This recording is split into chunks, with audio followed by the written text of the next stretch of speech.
സംസ്ഥാന സ്കൂൾ കലോത്സവ വേദികൾക്ക് പുഷ്പങ്ങളുടെ പേര് നൽകിയപ്പോൾ താമരയെ ബോധപൂർവം ഒഴിവാക്കിയ നടപടിയിൽ പ്രതിഷേധവുമായി ബിജെപി. ദേശീയതയെ ഭയപ്പെടുന്ന സർക്കാരാണ് കേരളം ഭരിച്ചുകൊണ്ടിരിക്കുന്നതെന്ന് ബിജെപി സംസ്ഥാന സെക്രട്ടറി MV ഗോപകുമാർ തൃശൂരിൽ പറഞ്ഞു.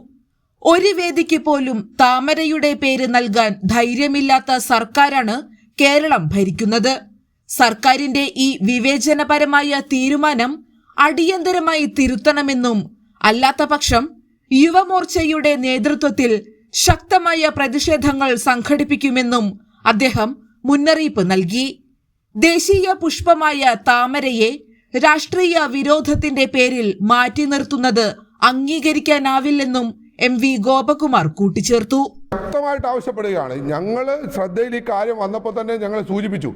അപ്പോൾ അവർ വിവാദത്തെ ഭയക്കുന്നു, അല്ലെങ്കിൽ തീവ്രവാദികളെ ഭയക്കുന്നു. അതുകൊണ്ടാണ് താമര എന്ന ദേശീയ പുഷ്പത്തെ, ആ താമരയുടെ പേര് ഒരു സ്റ്റേജിലിടാൻ പോലും അവർ ഭയപ്പെടുന്നു. അതുകൊണ്ട് അത് തിരുത്തിയേ മതിയാകൂ. തിരുത്തിയില്ലെങ്കിൽ അവരെ കൊണ്ട് തിരുത്തിക്കാൻ ആവശ്യമുള്ള സമീപനം BJP സ്വീകരിക്കും.